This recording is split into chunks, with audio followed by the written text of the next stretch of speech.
vandalisé alors qu'il a été construit à coups de milliards au prix des sacrifices congolais dans un contexte marqué par une crise économique de portée mondiale justement.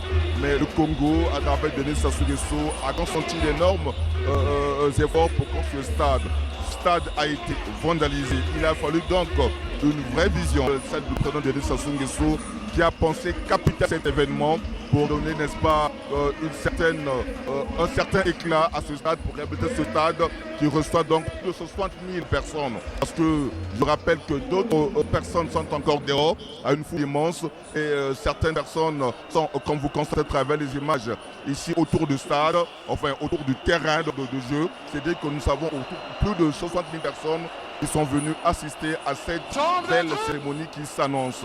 Mais il faut aussi dire qu'ils ont, au-delà de l'incivisme des Congolais, à critiquer, à condamner les criminels économiques. Il a dit que tous ceux qui volent l'argent du peuple devraient avoir honte. Et je pense que ce mandat, c'est à la fois une page qui se tourne et une page qui commence. Et c'est un mandat que le président va inscrire sous le sceau de la rigueur et de la discipline. Oui, Serge Bruno Minata, vous avez donc la épinglé, voilà, on voit en image l'arrivée du président ghanéen. Tout le chef d'État, on rappelle, qui assiste à cette investiture, ont foulé le sol congolais depuis hier. Donc il s'agit du président ghanéen venu donc assister à cette cérémonie d'investiture. On disait tantôt que le président de la République, pendant sa campagne électorale, avait donc fait la promotion de son offre politique, et un point important se dégage, celui de créer des emplois en plus grand nombre. L'investissement accru dans le capital humain, la redynamisation de l'économie nationale, la poursuite de la priorisation de l'industrie et de l'agriculture au sens large valent politique d'emploi. Ils sont donc les instruments les mieux adaptés et sans doute les plus efficaces de lutte contre le chômage. L'emploi des jeunes, préoccupation première si l'on est, se trouve donc dans une bonne économie portée principalement par l'industrie et l'agriculture au sens large, et phase de développement dans laquelle se trouve notre pays aujourd'hui. Voilà. C'est donc l'installation du président ghanéen dans la tribune officielle. D'autres chefs d'État venus pour cette investiture sont toujours attendus hors d'Elibiakoro Malonga.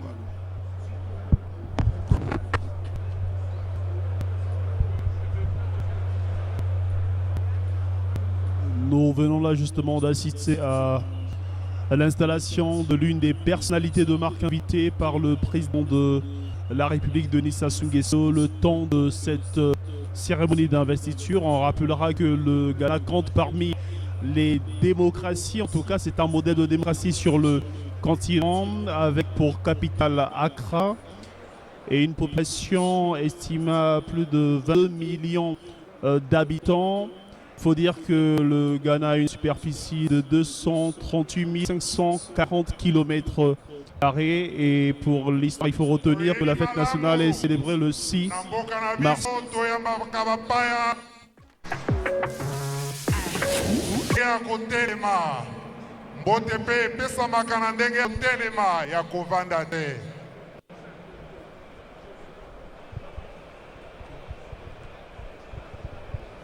Oui, donc je disais que sous le volet création d'emplois en grand nombre, le président veut en tout cas intensifier le secteur pour encourager les jeunes à l'entrepreneuriat.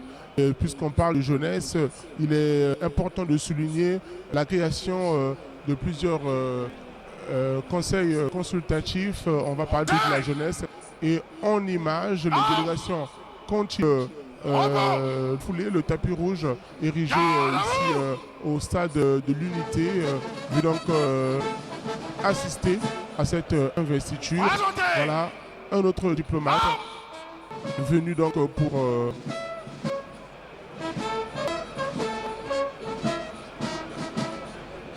autre personnalité qu'on voit en train de venir s'installer dans la tribune officielle. Déby Inomamaz, président de la République du Tchad. La modération nous annonce également l'arrivée du président de la République du Tchad, venu assister à cette investiture du président Denis Sassou Nguesso. Mais en image, c'est bien une autre personnalité que nous voyons en train de gravir ses marches pour se diriger vers la cérémonie officielle. Et nous sommes toujours en train d'avancer vers le moment tant attendu, la pression de serment du président de la République Denis Sassou Nguesso. En attendant, on continue de recevoir tous les chefs d'État venus donc assister à ce grand moment de l'histoire, ce grand rendez-vous de la démocratie congolaise qui consacre donc le président Denis Sassou Nguesso qui sera donc investi tout à l'heure. Et l'ambiance est à son paroxysme. Les populations sont nombreuses pour témoigner leur soutien à celui qu'ils ont donné la force le 15 mars dernier. Voilà, nous venons donc d'assister à l'arrivée du Premier ministre de l'île Maurice. Avant, c'était le président ghanéen qui est arrivé, John Dramani Mahama, qui est arrivé, et le Premier ministre de l'île Maurice aussi vient d'arriver. Donc plusieurs chefs d'État africains sont liés à cette cérémonie d'investiture d'envergure. Les chefs d'État, c'est comme une sorte de réciprocité. Le chef Denis Sassou Nguesso qui sera investi ici est souvent présent. Différentes cérémonies d'investiture à travers le continent, mais aussi à travers le monde. Et récemment, il était à Bangui où il a assisté à la cérémonie d'investiture du président Faustin Archange Touadéra, qui lui aussi est ici à Brazzaville pour assister à cette investiture qui va arriver tout à l'heure. Et comme vous avez constaté, le premier président arrivé, c'est le président ghanéen. Mais à Brazzaville, celui qui a foulé le sol pour la première fois ici, c'est le président Paul Kagame qui est arrivé ici hier à l'aéroport international de Maya-Maya. Et là, nous voyons le véhicule transportant le président du Gabon, Brice Clotaire Oligui Nguema, qui était donc arrivé aussi hier à l'aéroport international de Maya-Maya. Serge Bruno Menata. Voilà donc Brice Clotaire. Brice Clotaire Oligui Nguema, président de la République du Gabon, qui est arrivé hier dans l'après-midi. Il a atterri à l'aéroport international Maya-Maya.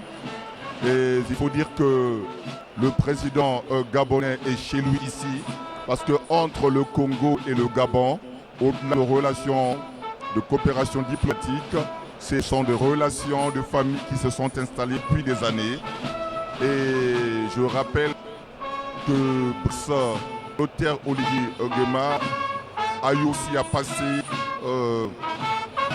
sa vie de jeunesse au Congo-Brazzaville. Et il connaît tous les contours d'une investiture dans un stade, puisqu'il est passé par là. Et il a été investi président de la République du Gabon dans un stade. Et nous nous souvenons que ce jour-là, il avait exécuté son dernier saut en tant qu'officier supérieur pour se consacrer désormais à son pays comme président de la République. Et le Congo est très heureux de recevoir celui qu'on peut considérer comme aussi un Congolais, Brice Oligui Nguema, président du Gabon. Serge Bruno Menata, la diplomatie verte du président de la République, elle aussi trouve un écho dans la relation que le Congo a avec les autres pays. Le cas du Gabon. Le Congo et le Gabon mettent un accent particulier sur la gestion durable des forêts. Et il faut également noter que la renommée du chef de l'État Denis Sassou Nguesso va bien au-delà du continent africain. On se souviendra que quelques heures après la proclamation des résultats officiels de l'élection présidentielle, le président russe Vladimir Poutine a félicité son homologue congolais. Pour la de tous, Denis Sassou Nguesso a également été élevé au grade de docteur honoris causa par l'Institut des Relations internationales de Moscou. Par l'Institut des Relations internationales de Moscou pour son œuvre diplomatique dans le monde.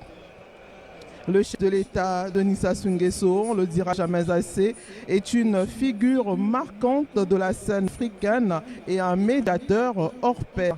Il s'est impliqué dans la recherche des solutions pour une sortie de crise, notamment au Darfour, en Côte d'Ivoire, au Nord Kivu, en République démocratique du Congo et en Centrafrique.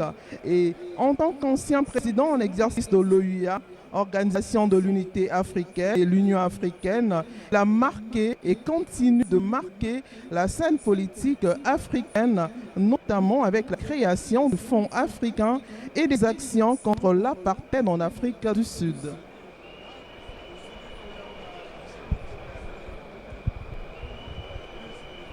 Oui, Frédéric Bidier, le Gabon, c'est 267 667 km², c'est 1 705 336 habitants sur une densité de 6,3 habitants par km². Alors la République du Gabon, comme la République du Congo, fonde son économie sur le pétrole. Si au Congo, c'est plus de 80% de recettes pétrolières. Au Gabon, les chiffres voisinent également 70% de recettes issues de la vente de cargaison du pétrole. Alors le Gabon également fonde son économie sur le bois. Et sur ce point, l'avion avec la République du Congo est bien partagé en ce qui concerne la transformation sur place du bois pour essayer de maximiser avec la valeur ajoutée. Et c'est cette vision qui est partagée aussi au niveau de la CEMAC, où l'exportation des grumes est limitée en vue de la transformation sur place et la production de valeur ajoutée, parce que la résorption du problème d'emploi est à ce prix, et également l'augmentation des recettes est à ce prix aussi. Donc le Congo et la République du Congo partagent cette même vision économique.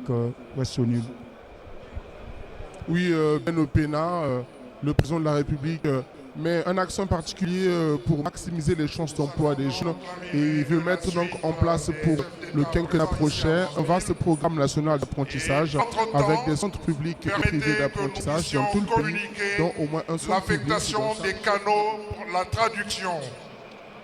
Le français est sur le canal 1, anglais canal 2, espagnol canal 3, portugais canal 4, arabe canal 5, russe canal 6, 7, plutôt le chinois par contre est sur le canal 7. Nous reprenons. Pour la traduction, le canal 1 est affecté au français, le canal 2 à l'anglais, le canal 3 à l'espagnol. Alors pour maximiser les chances d'emploi des jeunes, l'État mettra donc en place pour le quinquennat prochain un vaste programme national d'apprentissage avec des centres publics et privés d'apprentissage dans tout le pays, dont au moins un centre public dans chaque chef-lieu district. L'apprentissage se focalisera sur les métiers de production de biens et services demandés dans le district ou dans le département. Un protocole spécifique d'appui et d'accueil des jeunes diplômés également prévu, des jeunes diplômés désireux de créer leur propre entreprise. Le protocole comprendra le conseil en gestion, la facilitation de l'accès au financement approprié et au marché de commercialisation, la facilitation de l'accès aux innovations et aux différentes subventions de l'État, une organisation adéquate de l'alternance études-emploi en entreprise. L'État conclura des accords avec des entreprises afin que ces dernières accueillent leur sein des étudiants pour un stage faisant partie du cursus universitaire ou scolaire. Et les jeunes aujourd'hui ont la possibilité de faire parvenir leurs préoccupations à travers le consultatif de la jeunesse conduit par Michrist Kabamboko qui aujourd'hui émet des avis au chef de l'État sur les questions juvéniles, mais aussi contribue au développement de la jeunesse de notre pays, parce que depuis que cette institution, cet organe a été mis en place, on observe une prise de conscience des jeunes. Nous avons vu donc Michrist Kabamboko sillonner plusieurs départements du pays, notamment pour conscientiser et vulgariser les messages de paix, de tranquillité et surtout faire parvenir aux jeunes l'ambition et la vision du président de la République pour les 5 prochaines années, et la présence massive des jeunes en ce jour d'investissement témoigne du message qui a été bien véhiculé par Michrist Kabamboko à la jeunesse du pays. C'est vraiment une présence. En réalité, récolter encore plus d'argent, plus de fiscalité et financer des projets d'envergure, des projets d'infrastructure. Et sous les yeux, vous avez encore une autre arrivée, et les arrivées des chefs d'État se succèdent. Et donc, on va découvrir quel est le chef d'État qui présente. Monsieur Félix Antoine Tshisekedi Tshilombo, président de la République démocratique du Congo, et madame. Alors, comme vous le constatez, le président Félix Tshisekedi Tshilombo, Fatou Béton, est reçu ici en star. Et Dadi aussi là, ça ce sont les effets de la proximité. Brazzaville et Kinshasa sont les capitales les plus rapprochées au monde. Et voyez que ça se reflète également ici. Il est bien normal de voir les Congolais saluer ici le président de la RDC, la République démocratique du Congo. La République démocratique du Congo et la République du Congo qui ont en partage à la fois et la culture, mais aussi l'histoire politique. Et là, nous voyons comment ici les Congolais sont en train d'applaudir, d'ovationner le premier des citoyens de la République démocratique du Congo, Aline Francisco Kabeka. C'est le symbole aussi de, on va dire, une amitié fraternelle partagée entre Brazzaville et Kinshasa. Amitié grâce à la dextérité diplomatique du président de la République Denis Sassou Nguesso, grâce aussi à l'implication du président Félix Tshisekedi que nous voyons ici, accompagné de son épouse. Voilà les fouilles de la proximité qui se traduisent ici au stade de Kintélé par cette arrivée solennelle du président Antoine Félix Tshisekedi de la RDC. Vous l'avez dit, c'est grâce à cette proximité, car c'est là rare au monde de voir deux capitales de deux pays être aussi proches comme Brazzaville et Kinshasa. Je pense que c'est réciproque également, puisque quand le président de la République va à Kinshasa, lors des célébrations là-bas, on voit comment il est accueilli par la population de la RDC en grande pompe et aussi en grande star, comme l'ont si bien fait les populations de Brazzaville, avec le président de la RDC accompagné de son épouse, justement, Madame Nyakirou Denise. Et on signale également qu'il y a eu il y a quelque temps un jeu entre les jeunes au niveau du net qui faisait des approximations entre le prénom. Des approximations entre le prénom du président de la République de la RDC, celui du Congo, avec leurs épouses Denis et le président nôtre, le président c'est Denis et la première dame de la RDC Denise. Et le président de la RDC, son prénom Antoine, et notre première dame c'est Antoinette. Vous voyez, la proximité se sent un peu tout par le hasard de l'histoire. C'est à saluer en tout cas. On va dire jeu d'anagramme et Beno Pena a si bien fait de signaler l'effet peut-être de la proximité diplomatique. Les deux peuples se connaissent très bien, et pour ceux qui connaissent bien Brazzaville, c'est Kintélé. Et là où nous sommes, en tout cas, vous avez une vue panoramique sur Kinshasa et c'est impeccable. Voilà pourquoi vous avez vu ces peuples, ces Congolais se lever, parce que effectivement, nous sommes séparés juste par un fleuve. Sinon, d'ici là, du côté de Maluku, va être construit un pont qui va relier les deux population. Sur le petit écran, Kinshasa.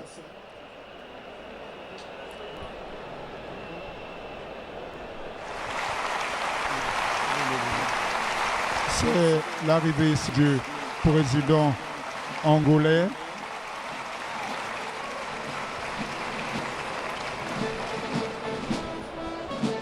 Le président Lourenço, le président angolais. Et ce pays a également une histoire avec la République du Congo. Du côté de Pointe-Noire, en passant par le Cabinda, vous arrivez en Angola. Et le Congo a fortement contribué à l'indépendance de ce pays, on se souviendra. Et aujourd'hui, nous avons de très bons rapports avec ce peuple angolais. Ce pays qui s'étend sur une superficie de 1 246 700 km², avec pour capitale Luanda et une population de 19 625 353, un peu plus que la population congolaise. Et la langue officielle là-bas, c'est le portugais. Et ce pays fête sa fête nationale, pour me rappeler, le 11 novembre. Il faut dire que l'Angola, c'est sur le plan économique un géant pétrolier. Il va être parmi les 5 pays producteurs de pétrole sur qui fonde sa richesse. Dans Opena, il faut également le souligner que les relations entre le Congo et l'Angola sont excellentes.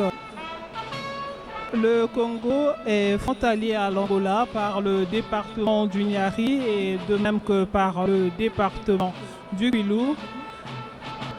Le Congo, l'Angola et la RDC sont unis à travers la boucle de l'amitié énergétique afin de mutualiser les unités de production d'énergie pour que l'énergie électrique produite au Congo soit consommée en Angola, de même en RDC. Oui, Nevi, vous évoquez ce problème relatif aux défis énergétiques qui concerne bien les pays de l'Afrique, parce que, voyez-vous, le potentiel africain est de 160 000 mégawatts et nous utilisons juste 53 000 mégawatts. Et la RDC et l'Angola sont bien placés justement pour relever cette capacité, la RDC, surtout avec le Inga. Adama Barrow, président de la République de Gambie. Le Congo entretient de bonnes relations non seulement avec les pays de la sous-région Afrique centrale, mais également avec les pays de l'Afrique de l'Ouest. La Gambie est un pays de l'Afrique de l'Ouest qui a 11 300 km² avec pour capitale Banjul.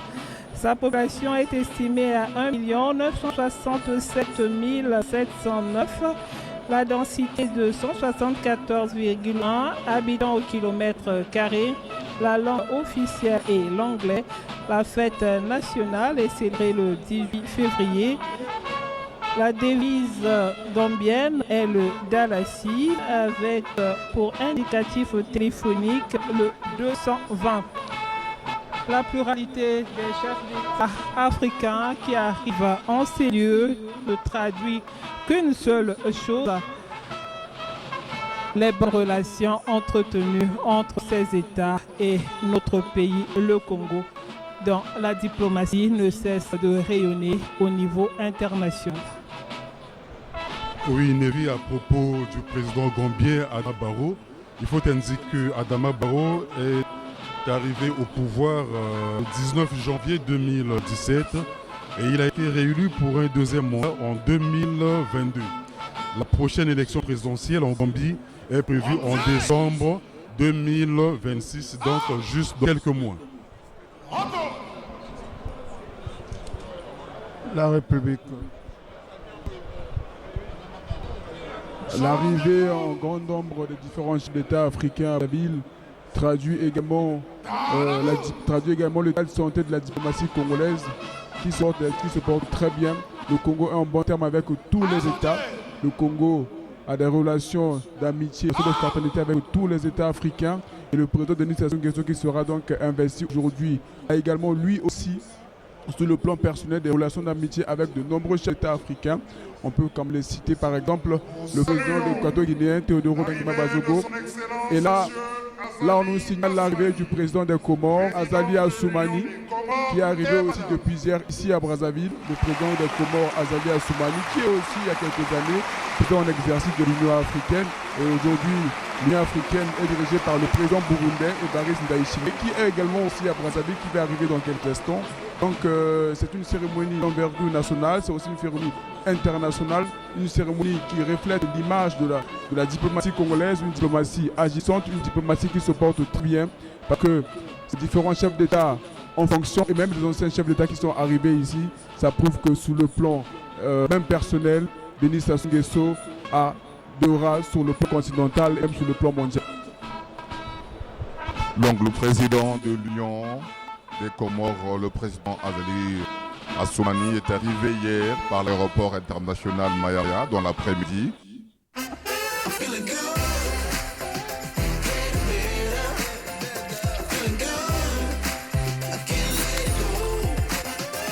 Reçu au quai de l'avion par le Premier ministre, chef du gouvernement, Anatole Collinet Makosso. Il est donc à Brazzaville depuis hier, dans l'après-midi, comme je l'ai dit.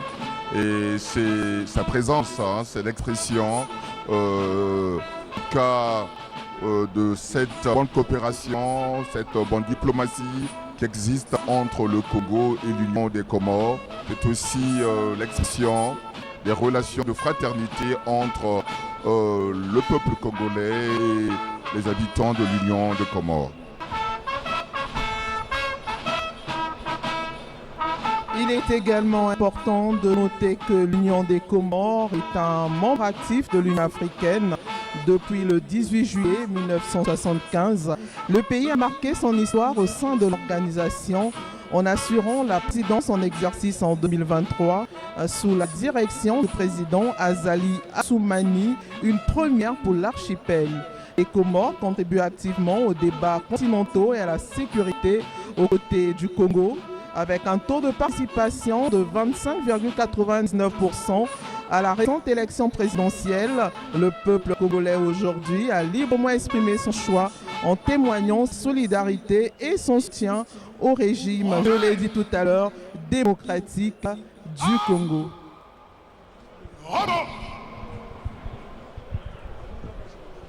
À propos de l'Union des Comores, il faut indiquer que le pays a une superficie de 2236 km².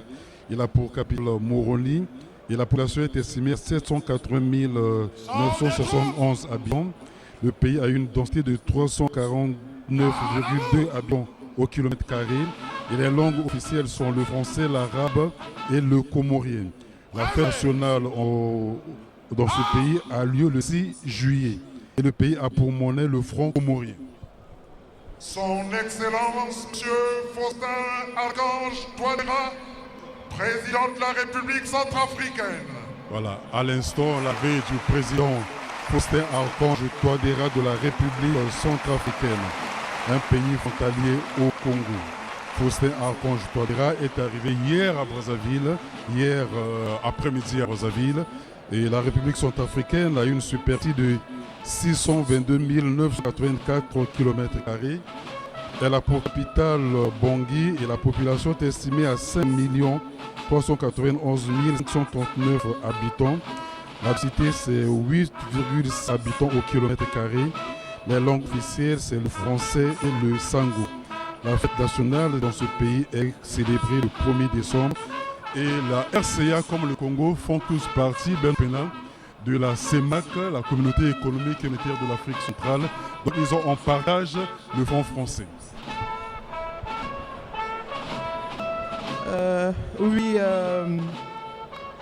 Aristide Mbeza, qui est Faustin Archange Touadéra dont vous venez de parler. Faustin Archange Touadéra est le président de la République centrafricaine au pouvoir depuis 2016.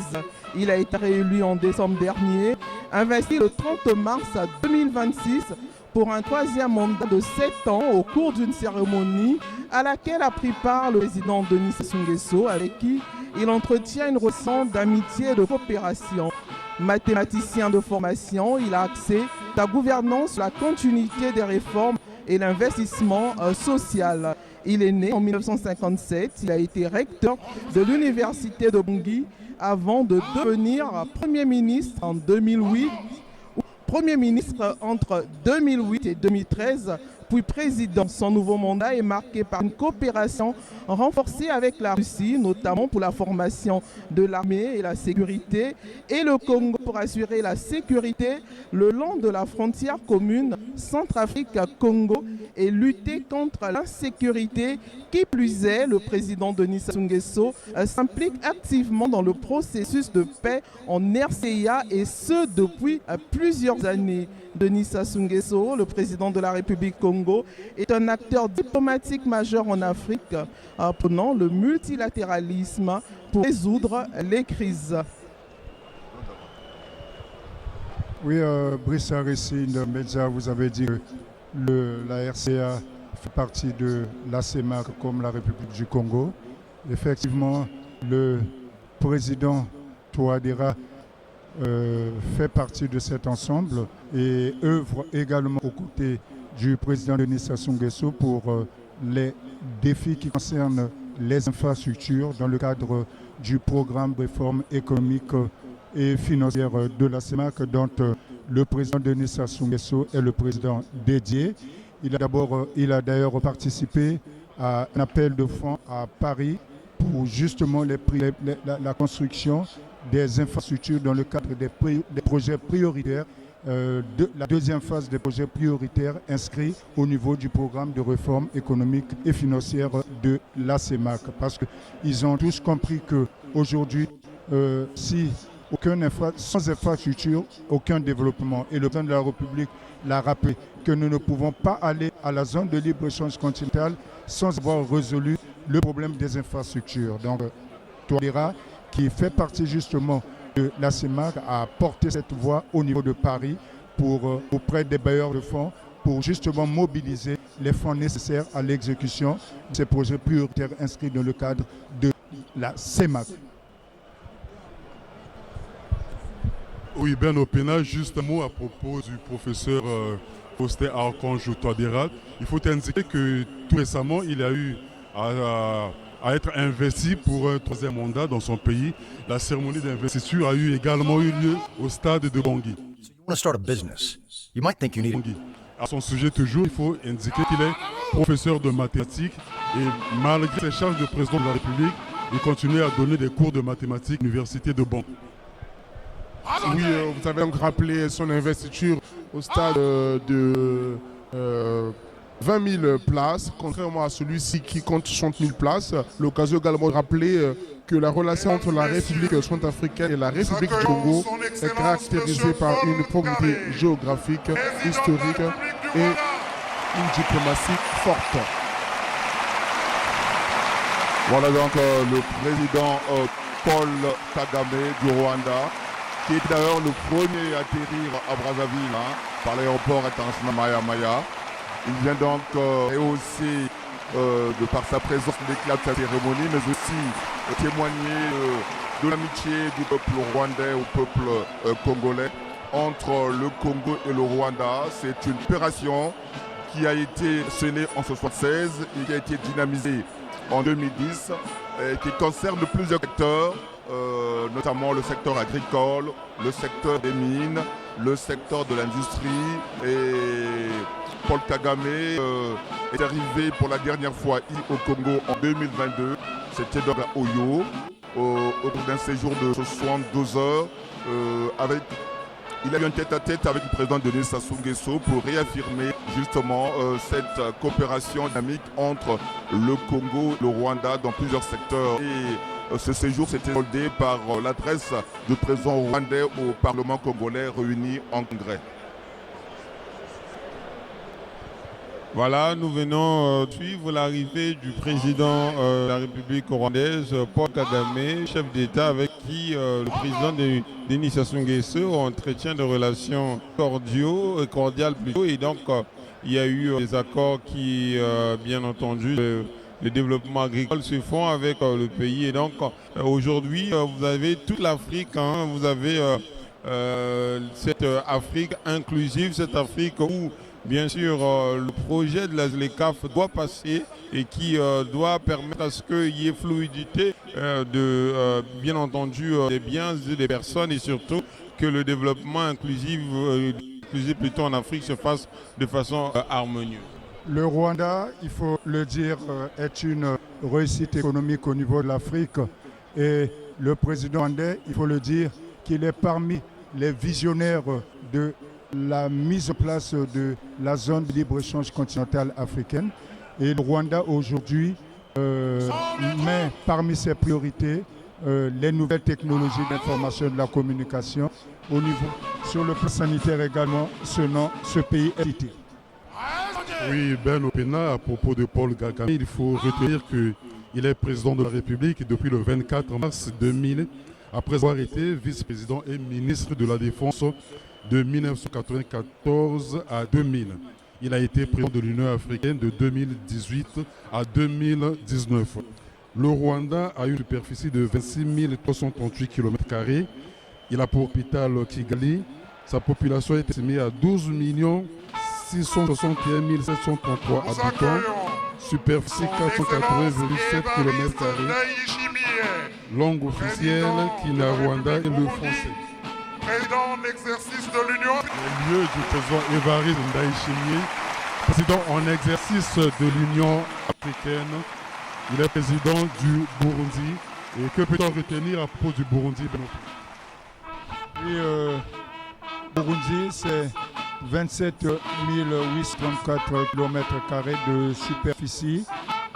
La capitale est Bujumbura et ce pays est peuplé de 10 742 276 âmes pour une densité de 385,9 habitants au kilomètre carré. Langue officielle, le Kirundi, le français. Et ce pays célèbre sa fête nationale le 1er juillet. Et la monnaie utilisée de ce pays est le franc burundais. Alors, à propos de ce pays, il faut dire que ce pays fait des exploits au niveau de l'agriculture, de l'élevage et comme un peu le Congo, sa vision sur l'agriculture est une réelle priorité pour le gouvernement en place.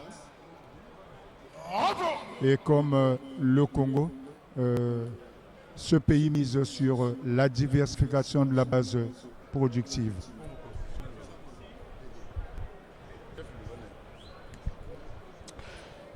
Ya solo beno pena tozali awa na libanda lia masano lia lite epai wapi toko yambaka mokolo na mokolo de 13 epai wapi nzela enene eye ekosangisa ekolo Congo na ekolo ya RCA nyonso wana pesa mina mambi mamombongo na kotiaka mikoloto na lolenge lobokele mombongo kofuta te talibongo mambi ma zelekaf eye ekoyingela kati na bikolo bia Afrika. Accueillons son excellence monsieur Jean-Lucien Kosi Savi-Degré, président de la République du Togo. Le quoi? Le Togo. Togo yambi par mokonzi ya eklo Togo na kombo ya Jean-Lucien Savi de Tove ona akomelaki ekolo Congo moko mwalobi na libanda lia pepo maya malembe tata mokonzi ya ekolo ena yo wana asiko yingela kati na libanda lia pepo na bongo bavandi ekolo ena engumba mokoli ya ekolo Togo ezali bongo engumba Lomé bango pe lokola bakolobaka ndinga ya lokota lwa afalase mpe bango akokembelaka lipinda elia bango na mokolo mwa tuku mibale sanza ya avril na bongo tata bonde kokati na ekolo ngo pe ekolo Togo bokolindisamaka mokolo na mambi mamombongo tata mokonzi ekolo Congo pe tata mokonzi ekolo Togo azali na bundeko bwa sikisiki bwa Angleterre na bongo kaka na bakonzi baye asili koyingela awa na libandeli ya pepo libandeli ya masano mpona kopesa mpiko na Denis Sassou Nguesso ezali bongo tata mokonzi ya ekolo Gabon na kombo ya Brice Clotaire Oligui ye pe lokola asili koyingela awa akomelaki ekolo Congo uta mokolo mwa lobi na bongo ndeko pe bosalisa kati ekolo Congo na ekolo ena ya Gabon bolendisami na mambi mabotongi na mambi ma bokeli biluka nyonso pe na mambi mamombongo na kobatelaka zingazinga kati na bikolo bibale na bikolo biango pe bizali kati na lingomba komifako lielizali na kokumba mwa bobateli zamba ya forêt équatoriale ezali bongo malamu mingi mpona batata bakondi babikolo bibale baleka bongo mpenza kolindisama na mambima na mekasi boyeba ete kati na manaka matata konzi ekolo Congo ezwami mpe manaka mabolendisi misalami ya bilenge boyeba ete kati na manaka mango matata konzi ya ekolo Congo bakolendisaka bilenge mpo baleka bongo mpenza na maboko mikumba mia bango na ma elekaki Denis Sassou Nguesso apesaki mibu mibale na bilenge nyonso wana etalisami mpiko mokonzi ya ntakili ya bilenge yelizami awa na ekolo Congo na akombo ya Prince Mikis Kabamboko